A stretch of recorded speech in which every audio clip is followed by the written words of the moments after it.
அன்பார்ந்த பெரியவர்களே, தாய்மார்களே, மேடையில் இருக்கக்கூடிய நபர்கள் நம் எல்லோருக்கும் அறிமுகமானவர்கள், முக்கியமானவர்கள் பேச போகின்றார்கள். நீங்க கவனிச்சுட்டு இருக்கீங்க.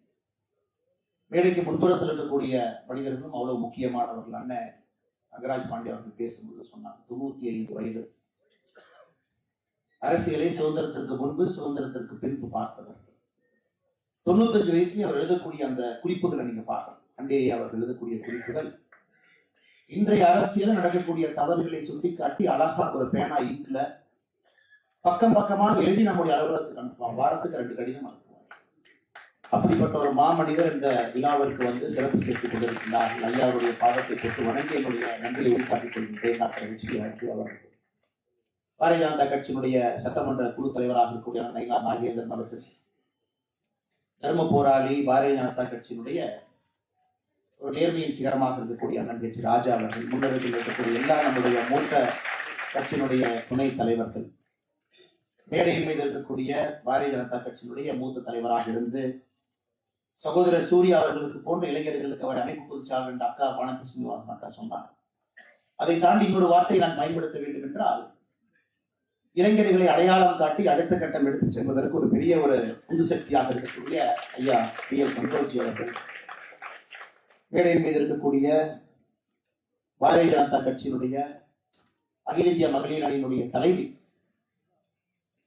சித்தாந்த அடிப்படையிலே இந்த கட்சியினுடைய வளர்ச்சிக்கு ஒரு தூணாக இருந்து பாடுபட்டுக் கொண்டிருக்கக்கூடிய அக்கா வானதி ஸ்ரீனிவாசன் அவர்கள், மேடையின் மீது இரு துருவங்களாக இருக்கக்கூடிய அண்ணன் ரங்கராஜ் பாண்டே அவர்கள், அண்ணன் கோலா ஸ்ரீனிவாஸ் அவர்கள், சென்னை சிட்டிசன்ஸ் போரம் இதனுடைய தலைவராக இருக்கக்கூடிய அருமை சகோதரர் கே.டி. ராகவன் அவர்கள், சகோதரி காயத்ரி அவர்கள், சென்னை சிட்டிசன் போரமுடைய பவுண்டராக இங்கே அமர்ந்து கொண்டிருக்கக்கூடிய அண்ணன் ரத்மா சங்கர் அவர்கள், நூலாசிரியர் அருமை சகோதரர் எஸ்.ஜி. சூர்யா அவர்கள். தம்பி சூர்யா அவங்களை பத்தி ஒரு 2-3 நிமிஷம் பேச வேண்டும் நினைக்கிறேன். நான் நூலை பத்தி எல்லாரும் பேசுவாங்க. அற்புதமான பேச்சு அடுத்து வர இருக்கிறது. ஐயா சந்தோஷி அவங்க பேசியிருக்கிறான். சூர்யா அவர்கள் உண்மையாலுமே அருகில் இருந்து பார்த்தீங்கன்னா, இந்த சிறிய வயதில் 34 வயசு, யாருக்கும் நடக்காத துன்பங்கள் எல்லாம் அருமை சகோதரர் சூர்யா அவருக்கு நடந்திருக்கு. அவர் லைஃப் நல்லா உன்னிப்பா பார்த்தீங்கன்னா, அவருடைய குடும்பம், தந்தை, தாய், சொந்த வாழ்க்கை எல்லாம் கூட எண்ணிலடங்கா துன்பத்தை அனுபவிச்சிருக்காங்க. 34 வயசுல ஒருத்தர் அனுபவிக்க கூடாது அது போன்ற துன்பத்தை எல்லாம் பார்த்திருக்கக்கூடிய ஒரு மனிதன். 22 வயதுல பாரதிய ஜனதா கட்சியில இணைந்து எப்பொழுதும் தேடலில் இருக்கக்கூடிய ஒரு மனிதன். He is always in search of something. சரியான வார்த்தை என்றால் he is seeking something. அந்த பத்திரிகையாளர் சந்திப்பாக இருக்கட்டும், பாரதிய ஜனதா கட்சி சார்பாக மேடையிலே பத்திரிகை மன்றத்தில் பேசும்பொழுது பார்த்தீங்கன்னா, is always a well prepared individual. தரோவா அவருடைய வேலையை தரோவா அவர் படித்திருக்கிறார். இல்லாம ஒரு விஷயத்தை சொல்லக்கூடிய, அதனால் அவர் புத்தகம் எழுதியிருப்பது என்னை பொறுத்தவரை ஒரு பெரிய ஆச்சரியம். காரணம், ஒரு மனிதன் எந்த அளவுக்கு இன்பத்தையும் துன்பத்தையும் அனுபவித்திருக்கிறானோ அந்த மனிதனுக்கு மட்டும்தான் அந்த எழுத்தில் அந்த வலிமையை பார்க்க முடியும். வெறும் இன்பம் மட்டும் அந்த எழுத்தில் அந்த வலிமையை கொடுத்தாரு. சூர்யா அவருடைய அந்த எழுத்து வலிமையை நல்லா பார்த்தீங்கன்னா, இரண்டையும் பார்த்துக்கக்கூடிய காரணத்தினால் அந்த அளவுக்கு சிறப்பாக இந்த புத்தகம் வந்திருக்கிறது. இது முதல் புத்தகம் அல்ல, இது கடைசி புத்தகமாகவும் இருக்க போவது கிடையாது. பாரதிய ஜனதா கட்சி வடகிழக்கு எப்படி நாம ஜெயிச்சோம் அதை பற்றி எழுதியிருக்கின்றார்கள். ஐயா பாலம் கல்யாண சுந்தரம் ஐயாவை பற்றி எழுதியிருக்காங்க. அற்புதமான புத்தகம், மேன் ஆஃப் மில்லேனியம், நீங்க படிக்க வேண்டிய புத்தகம். அதன் பிறகு ஐயா வீர சவர்கர் அவருடைய புத்தகம் மை டிரான்ஸ்போர்டேஷன் ஃபார் லைஃப் 1949 ஆங்கிலத்திலே வந்த ஒரு புத்தகத்தை தமிழ்ல மொழிபெயர்த்து வீர சவர்கர் அவருடைய அந்தமான் சிறைச்சாலை அனுபவத்தை ஒரு புத்தகமாக எழுதியிருக்கின்றார். இந்த புத்தகம் வீர சவர்கர் ஒரு கலகக்காரனின் கதை என்பது சகோதரர் சூர்யா அவருடைய ஒரிஜினல் தாட்ஸ், அவருடைய சொந்த கருத்துக்கள், அவர் எப்படி வீர சவர்கர் அவங்களை பார்க்கிறாங்க அப்படிங்கிறது அந்த புத்தகம். இந்த புத்தகம் சாதாரணமா வரலைங்க. 2023 எனக்கு இந்த புத்தகத்தை கொடுத்தாங்க. ஆனா இதற்கு ஒரு அணித்துறை நீங்க எழுதணும், அக்கா வானதி ஸ்ரீனிவாசன் அவங்க எழுதுறாங்க, நீங்க எழுதி கொடுங்க. அவருக்கு நான் அந்த ஃபார்வர்ட் எழுதி கொடுக்கும் பொழுது ஜூன் 2023, இன்னைக்கு 19 மாதங்கள் கழித்து இந்த மேடையில ஐயா சந்தோஷி அவர்கள் இந்த புத்தகத்தை வெளியிட்டிருக்காங்க. 19 months. காரணம், அவர் ரொம்ப தெளிவா இருந்தார் ஒரு விஷயத்துல. இந்த புத்தகத்தை பொறுத்தவரை யார் வெளியிடுகின்றார்கள் என்பது முக்கியம், அதற்காக நான் காத்திருப்பேன் என்பதற்காக இத்தனை நாட்களாக காத்திருந்து கிட்டத்தட்ட 3 ஆண்டுகளுக்கு பிறகு இந்த புத்தகம் வந்திருக்கு. இதற்காக நான் சொல்றேன், ஆசிரியரை பத்தி பேச வேண்டும் என்பதற்காக. என்னுடைய அன்பான வேண்டுகோள், சகோதரர் சூர்யா அவர்கள் இஸ் an intellectual politician. நிறைய யோசிச்சு அரசியல் பண்ணக்கூடியவர். இதே பாதையில தரம் பெறலாம் அவர் போகணும். ஒரு பெரிய ஒரு ஃபியூச்சர் அவருக்கு இந்திய அரசியலில் காத்திருக்கிறது என்பது என்னோட தினமான ஒரு நம்பிக்கை. நிறைய அந்த பாரதிய ஜனதா கட்சி இது போன்ற தூண்கள் பீப்புள். ஆனா தமிழகத்துல எத்தனையோ புத்தகங்கள் எழுதலாம். ஆனா வீர சவர்கர் அவரை பற்றி 2வது புத்தகத்தை 34 வயசுல எழுதாரு. யோசிச்சுப்பாங்க. ஒரு அன்பாப்புலரான ஒரு விஷயத்தை எடுத்து எனக்கு அதுல ஒரு பெரிய ஈடுபாடு இருக்கு, திஸ் இஸ் மை ஹார்ட், அதை நான் நிச்சயமாக எழுதுவேன், மக்கள் முன்னாடி நான் வைப்பேன் அப்படிங்கிறது சாதாரண வேலையில் புத்தகம் விற்க வேண்டும் என்று நினைக்கிறேன். இந்த புத்தகம் விற்பதற்கு எதை எழுதினால் விற்கும் என்பது எல்லோருக்கும் தெரியும். அதை தாண்டி விநாயக் தாமோதர் சவர்கர் அவருடைய புத்தகத்தை எடுத்து கொண்டு வந்திருக்கார்கள். எந்த அளவுக்கு ஒரு ஐடியாலஜிக்கல் கமிட்மெண்ட் அவருக்கு. வீர சவர்கர் ஐயாவை பற்றி எல்லாரும் பேச போறாங்க, முக்கியமான விஷயங்கள் உங்களுக்கு கொடுக்க போறாங்க.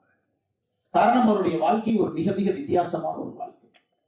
நீங்க மகாத்மா காந்தி ஐயாவோட அப்படியே பேரலா ஒரு வாழ்க்கையை கொண்டு வரலாங்க. 1869 அவர் பிறந்தாங்க, 1883 அவர் பிறந்தாங்க. 14 ஆண்டுகளுக்கு பிறகு அப்படியே நீங்க ட்ரேஸ் பண்ணி கொண்டு வாங்க 2 பேருடைய வாழ்க்கை.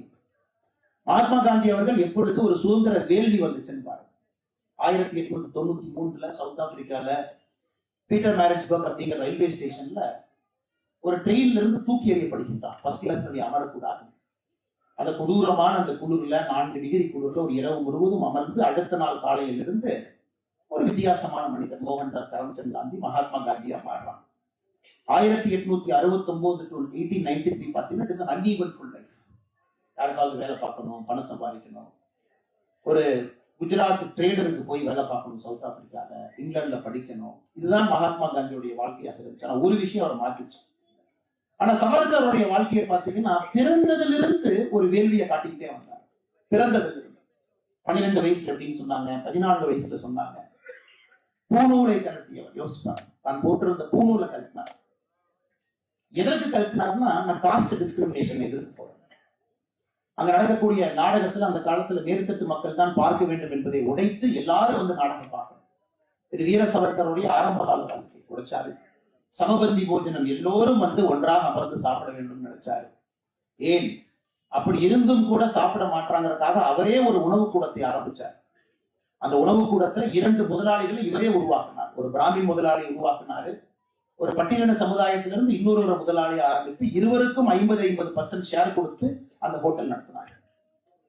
இதெல்லாம் எப்ப நடத்தினாங்க? அவருடைய காலகட்டத்தை பாருங்க. சுதந்திரத்திற்கு முன்பு.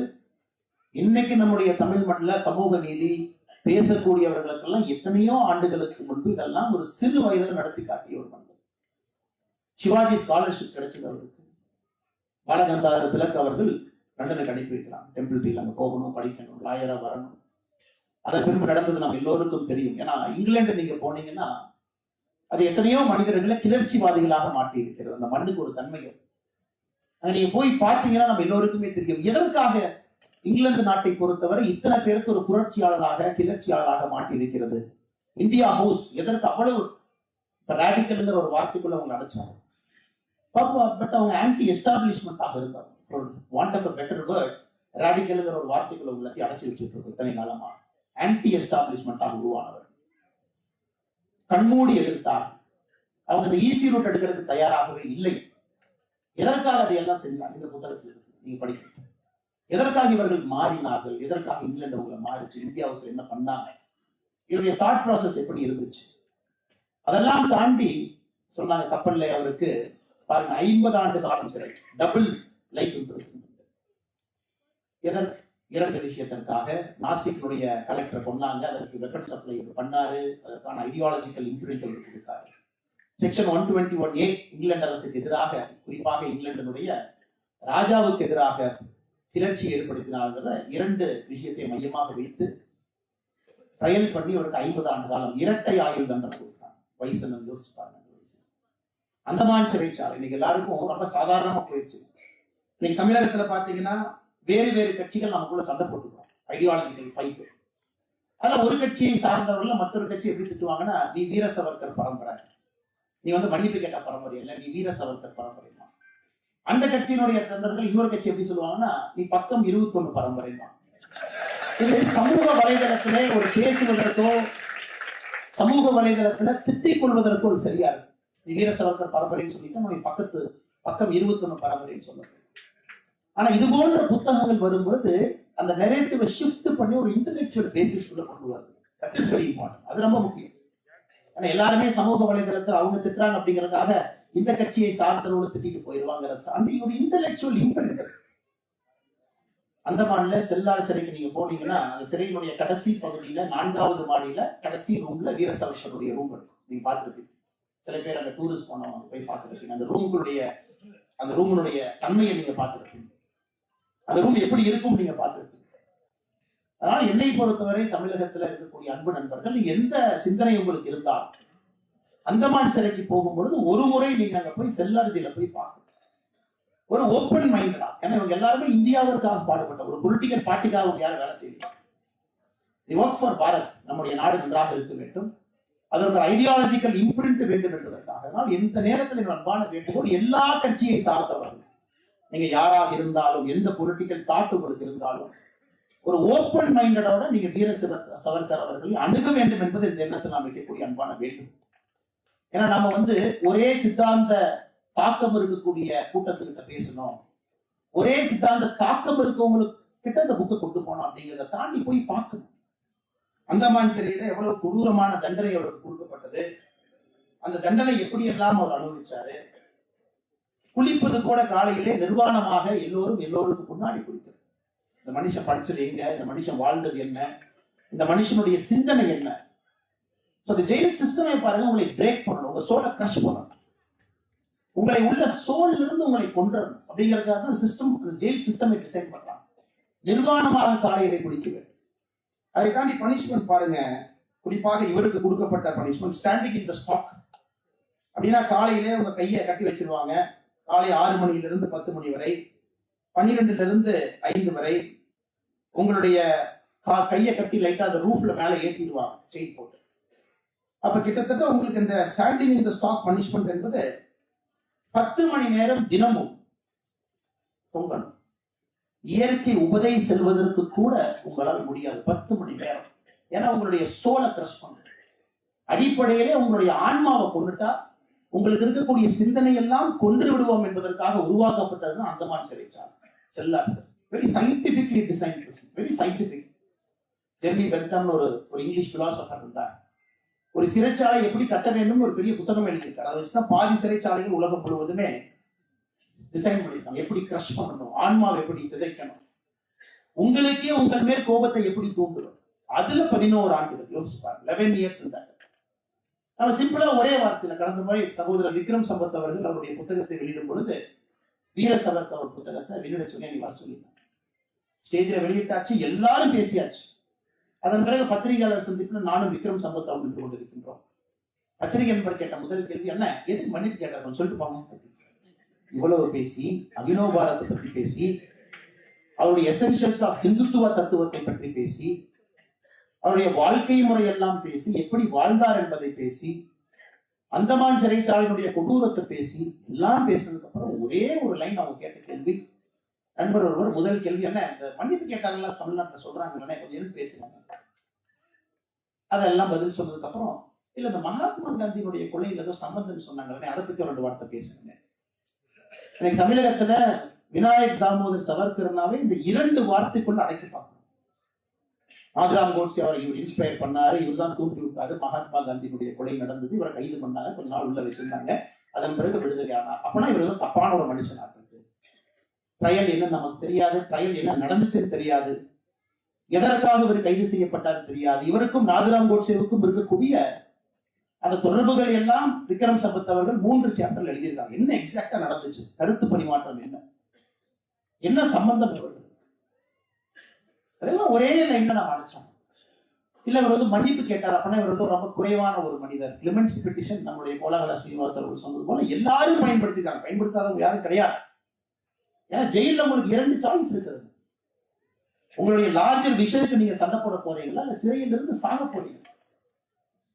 இவர் சிறையிலிருந்து சாக விரும்பவில்லை, வந்து இவருடைய கனவை பூர்த்தி செய்ய வேண்டும் என்று நினைத்தார். அதன் பிறகு ரத்னகிரி சிறைச்சாலை, மகாத்மா காந்தி அவர்களை சந்தித்தது, நேதாஜி சுபாஷ் சந்திர போஸ் அவர்களை சந்தித்தது, எவ்வளவு சரித்திரங்க கண் முன்னாடி, அவ்வளவு சரித்திரங்கள் இருக்கு. அதை அருமை சகோதரர் சூர்யா அவர்கள் அந்த புத்தகத்தில் அந்த சரித்திரத்தை நிறுத்தியிருக்காரு. அதான் எனக்கு ரொம்ப பிடிச்சிருக்கு. He brought the history of historical accuracy. இவ்வளவு பெரிய ஒரு ரெயின்போ வாழ்க்கைய, அவ்வளவு வண்ணங்கள் இருக்கக்கூடிய வாழ்க்கைய, அதையெல்லாம் ஒரு புத்தகத்துல கொண்டு வந்து நம் கண் முன்னால் நிறுத்துவது சாதாரண ஒரு வேலை இல்லை. சகோதரர் அன்பு தம்பி சூர்யா அவர்கள் மிக அற்புதமா மிக அற்புதமா பண்ணிருக்காங்க. சாதாரண வேலை, ஒரு ஆத்தென்டிக்கான ஒரு புத்தகம். அதனால எனக்கு பெரிய ஒரு மகிழ்ச்சி. ஐயா விநாயக் தாமோதர் சவர்கர், வீர சவர்கர் அவருடைய சித்தாந்தம் வந்துங்க, அவர் பிறக்கும் போது சித்தாந்தம் ஆரம்பிக்கல. 1883 சித்தாந்தம் ஆரம்பிக்கல. 1966 பிப்ரவரி 26 அவர் மரணத்தை தழுவிய பொழுது சித்தாந்தம் முடிந்து விடவில்லை. ஏன்னா எந்த ஒரு அரசியல் தலைவரோ எந்த ஒரு சித்தாந்தவாதிக்கோ இல்லாத ஒரு பாதையை அவர் தீர்மானிச்சார், எப்படி சாகணும் அப்படின்னு. 26 நாட்கள் எந்த உணவையும் உண்ண மாட்டேன் என்று 82ஆம் அகவையில அவர் இறக்க வேண்டும் என்று முடிவு செய்து 26 நாட்கள் உணவு உண்ணாமல் பிப்ரவரி 1 ஆரம்பித்து 26 மரணிக்கின்றார் 1966. வைராகியமான ஒரு மனிதர். ஆனால் இவருடைய சித்தாந்தம் வந்து இதோட நிக்கலீங்க. சித்தாந்தம் இன்னும் பெருசு. அதனாலதான் சிவாஜி அவர்களை தோற்கடிக்கும் பொழுது அப்ப இருந்த பிரிட்டிஷ் மாகாண கவர்னர் சொன்னாரு, நம்ம முகலாயர்களை தோற்கடிச்சுள்ள வரலீங்க, வீர சிவாஜியை தோற்கடிச்சுள்ளே வந்திருக்கின்றோம். அது ஹிஸ்டரி. முகலாயர் தோற்கடிச்சாரு வரலீங்க, வீர சிவாஜி என்கின்ற மனிதனை தோற்கடித்து அவங்க உள்ள வந்து உட்காரப்படுது 300 ஆண்டு. அதனால வீர சிவாஜி அவருடைய கனவு. எனக்கு இன்னொரு பெரிய கோபம் என்னன்னாங்க, இது வீர சவர்கர் அவர்கள், ஏன்னா இந்த வார்த்தை இந்த மன்றத்தை நான் பயன்படுத்தக்கூடாது, இந்த புண்ணியமான மண்டல் இருந்தும் நான் சொல்லுகின்றேன். ஏன்னா சில பேருக்கு இன்னும் ஒரு க்ளோஸ்ட் மைண்டட்ல பாக்குறாங்க. அவர் சித்பாவன் பிராமினாக இருந்த ஒரே காரணத்திற்காக அவர் நிராகரிக்கப்பட்டாரா தமிழகத்தில் அப்படிங்கிற கேள்வியும் இருக்கு. அவர் கூட இருந்த நண்பர்கள் எப்படிப்பட்ட மனிதர்கள் என்பதற்காக நிராகரிக்கப்பட்டாரா, அதற்காக சரித்திரத்தை திருப்பி பேசினார்களா? 50 ஆண்டு காலம் ஒரு கட்சி இந்த ஆட்சியில் இருந்தாங்க. அவர்கள் எழுதியதுதான் புத்தகம் அகில இந்திய அளவுல தமிழகத்துல. நீங்க எழுதுறதான கதை. தினமரத்தை வெட்டினாங்க, நீங்க சொன்ன நம்பித்தான் ஆகும். யாரு போய் பார்த்தாங்க? அது எத்தனை தினமரத்தை வெட்டினாங்க நீங்க சொன்னாங்க கதை உங்களுக்கு தெரியாது. கோயில்ல இவங்க போய் தான் திறந்து வச்சாங்க நீங்க சொன்னாங்க. ஏன்னா ஒரு 5 ஜெனரேஷன் படிச்சாச்சு. 5 ஜெனரேஷன் படிச்சு ஐடி இன்ஜினியர் ஆயிட்டாங்க, டாக்டர் ஆயிட்டாங்க, பொலிட்டீஷியன் ஆயிட்டாங்க. ஆனால் வெறும் ஒரு புத்தகத்தை கையில் வைத்துக் கொண்டு, கல்வித்துறையை கையில் வைத்துக் கொண்டு வீர சவர்கர் அவர்களுக்கு மிகப்பெரிய அநியாயம் இந்த தமிழக மண்ணில் நடந்திருக்கிறது.